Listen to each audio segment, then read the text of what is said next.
la soirée du jeudi 23 mars, vous le savez, la porte de l'hôtel de ville a été incendiée par un groupe d'individus ayant commis des exactions dans le centre-ville de Bordeaux en marge de la 9e journée de mobilisation nationale contre le projet de réforme des retraites. Selon les éléments d'enquête transmis par la préfecture et le parquet, ce soir-là, le dispositif du maintien de l'ordre sur la ville avait été levé vers 19h15 du fait du calme constaté, notamment sur le secteur de la Victoire. Vers 20h10, des incendies et feux de poubelles ont eu lieu rue de Cursol, cours Victor Hugo, cours Pasteur et à l'arrêt hôtel de ville du tram A. 5 minutes après, la police nationale est prévenue d'un feu de poubelle devant la porte de l'hôtel de ville, puis de jets de cocktails Molotov dans la cour.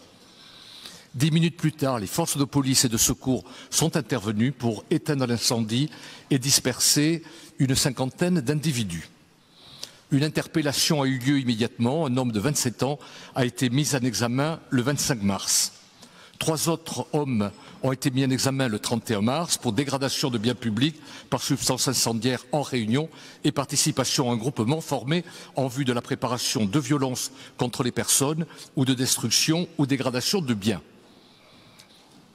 Les Bordelais ont, nous le savons tous, été très affectés que l'on s'attaque ainsi à leur mairie, à leur maison commune.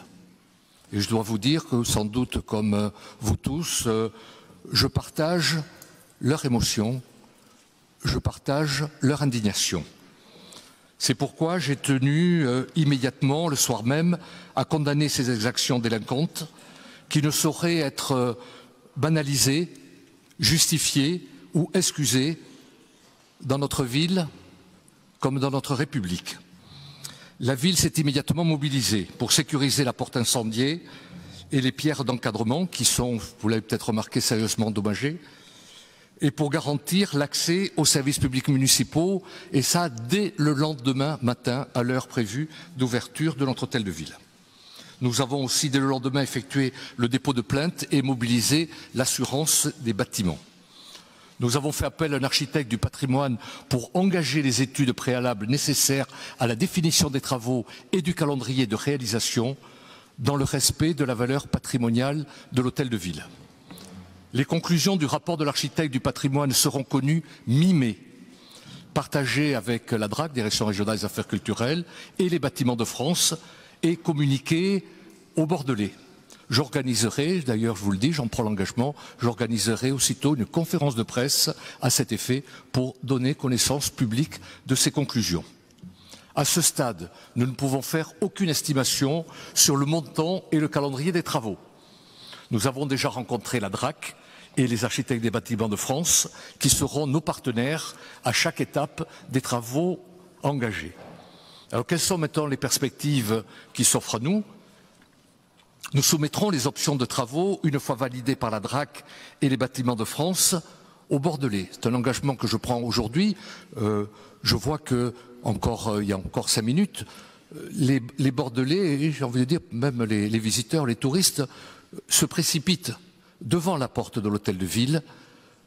Tous les jours, il y a une trentaine, une quarantaine de personnes qui sont là, devant l'hôtel de ville, qui prennent des photos ou qui n'en prennent pas, mais cela traduit incontestablement, au-delà de l'indignation, une passion pour le sort futur de ce portail de la maison des Bordelais. C'est la raison pour laquelle j'ai pris une initiative dont je tiens à vous donner connaissance, qui est la suivante. Je ne souhaite pas prendre de décision avant d'avoir pu consulter nos concitoyens. Je pense que plusieurs scénarios de reconstitution de la porte peuvent d'ores et déjà être envisagés, et peut-être y en aura-t-il d'autres, mais pour le moment, il y a 3 scénarios qui pourraient se dessiner. Le premier scénario, ça serait de refaire à l'identique la porte de l'hôtel de ville 18e, telle qu'elle était avant l'incendie.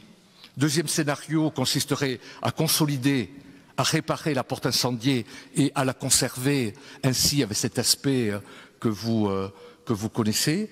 Et troisième scénario consisterait à créer une porte résolument contemporaine qui pourrait faire l'objet d'un concours d'artistes.